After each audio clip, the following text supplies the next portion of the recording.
How are you all? Good morning, all of you.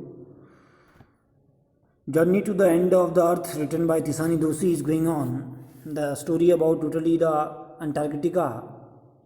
The last sentence was Earth's geological history, and for humans, the prognosis is not good. Was the last sentence in yesterday video.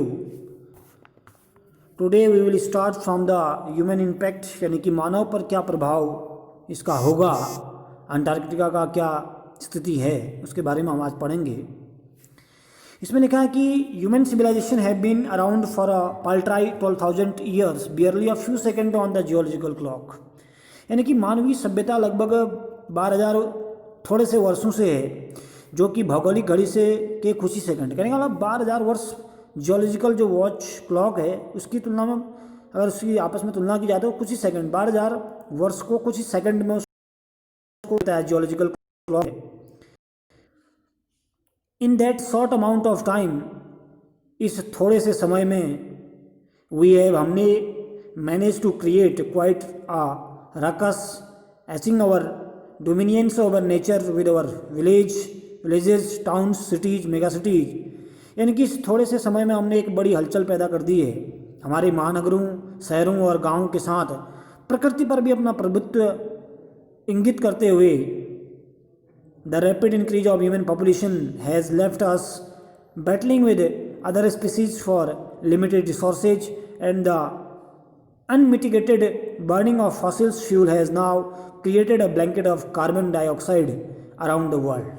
यानी कि कहते हैं कि तेज़ी से बढ़ती हुई मानव जनसंख्या ने हमें अन्य प्रजातियों के साथ सीमित साधनों के लिए संघर्ष करते हुए छोड़ दिया है, और लगातार जो जल रहे खनिज हैं, ईंधन हैं, खनिज ईंधनों ने संसार के चारों ओर कार्बन डाइऑक्साइड का एक आवरण सा बना लिया है, which is slowly but surely increasing the average global temperature, जो कि निश्चित रूप से धीरे धीरे निश्चित रूप से क्या करेगा, संसार के औसत तापमान को धीरे धीरे बढ़ाएगा, ऐसा मानना है।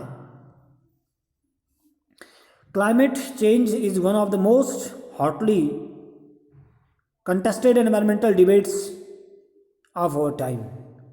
यानी कि वातावरण में बदलाव जो है वो क्या है, सबसे ज़्यादा गर्मा गर्म बहस का मुद्दा है आज। यानी कि जो चेंज हो रहा है, क्लाइमेट में चेंजिंग है, उसका जो हमारे समय का सबसे गर्मा गर्म बहस का मुद्दा है, डिबेट का मुद्दा है, डिबेट करने का।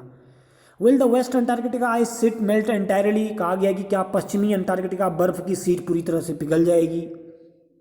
Will the Gulf Stream ocean current the disrupted, यानी कि क्या समुद्री खाड़ी धाराएं बाधित हो जाएंगी। Will it be the end of the world as we know it, क्या यह संसार का अंत हो जाएगा जिसको हम आज जानते हैं। मे भी ऐसा हो भी सकता है, मे नॉट, नहीं भी हो सकता। Either way Antarctica is a crucial element in this debate.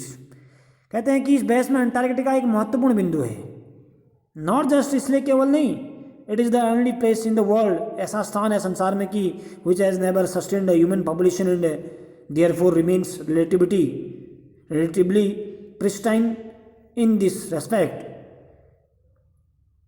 यानी कि केवल इसलिए नहीं कि यह संसार में एकमात्र जगह है जहाँ कभी भी मानव जनसंख्या नहीं रही और इसलिए तुलनात्मक रूप से साफ सुथरी रही, बल्कि इसलिए भी है क्योंकि इसके अंदर इसकी बर्फ की जो है, because it holds in its ice core 500,000 year old carbon records trapped in its layer of ice. कहा गया कि इसकी बर्फ में आधा मिलियन वर्ष पुराने कार्बन के रिकॉर्ड बर्फ की तहों में जमा हैं। If you want to study and examine the Earth's past, present and future, Antarctica is the place to go। यदि हम धरती के भूतकाल, वर्तमान और भविष्य के बारे में अगर अध्ययन करना चाहते हैं तो Antarctica is the place to go, यानी कि अंटार्कटिका एकमात्र ऐसा स्थान है जहाँ पर इसका अध्ययन किया जा सकता है। यदि हमको धरती के भूतकाल के बारे में, पास्ट के बारे में, प्रेजेंट यानी कि वर्तमान के बारे में और भविष्य फ्यूचर के बारे में अध्ययन करना है और निरीक्षण करना चाहें तो Antarctica is the best place to go. Antarctica क्या सबसे बेस्ट प्लेस है। Student on ice, the program I was working with on the Sokolska aims to do exactly this by taking high school students to the ends of the world and providing them with inspiring educational opportunities which will help them foster a new understanding and respect for our planet।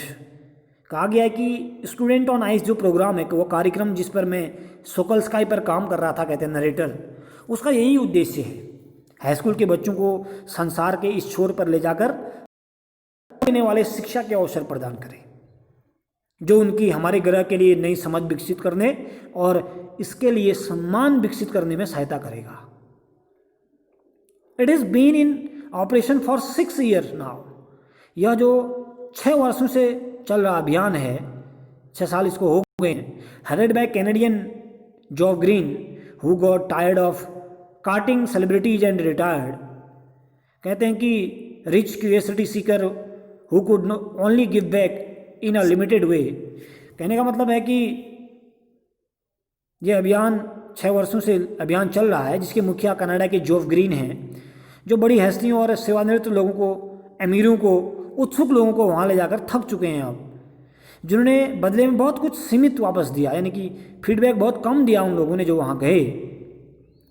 With student on ice he offers the future generation of policy maker a life changing experience at an age when they are ready to observe, learn and most importantly act. और कहा गया है कि ice student on ice कार्यक्रम का नाम के द्वारा वे भविष्य की नीति निर्धारकों की संतानों को उस उम्र में जीवन को बदल देने वाला अनुभव दे रहे हैं जब वे समाहित करने, सीखने और सबसे महत्वपूर्ण काम करने के लिए बिल्कुल तैयार हैं।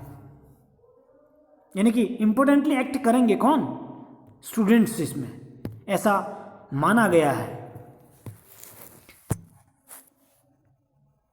फिर कहा गया कि the reason the program has been so successful is because it is impossible to go anywhere near the South Pole and not be affected by it।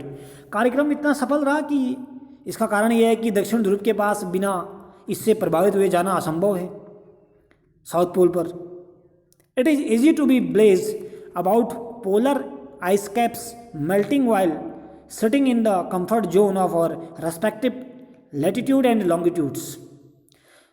और कहा गया कि हमारे अक्षांश और देशांतर के आराम क्षेत्र में बैठे हुए ध्रुवी बर्फ को पिघलने पर आनंदित होना आसान है, परंतु जब आप सिमटते हुए ग्लेशियर, यानी कि but when you are can visibly see glaciers retreating and ice shelves collapsing you begin to realise that the threat of global warming is very real.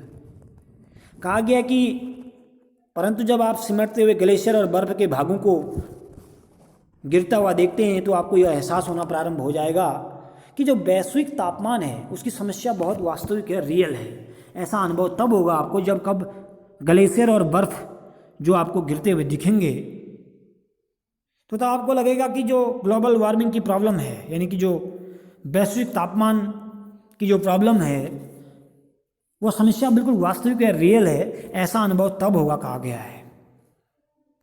यहाँ तक हम इसको देखेंगे आज, क्योंकि उसके बाद भी हमारा इसमें ये वाला पार्ट बचा है अंटार्कटिका बिकॉज से लेंगे हम नेक्स्ट वीडियो में। और अभी इतना हमारा पार्ट ये वाला भी बचा है अभी, ठीक है ना, वॉक ऑन ओशन और ये वाला पार्ट, तो इसको हम एक साथ ले लेंगे क्योंकि वो थोड़ा सा डिस्टर्ब हो जाएगा नहीं तो यहाँ तक कि वर्ड मीनिंग और ट्रांसलेशन आपको अपनी कॉपी में करना है। जहाँ पर समझ में नहीं आता वीडियो आप उसको पॉज भी कर सकते हैं, ठीक है ना।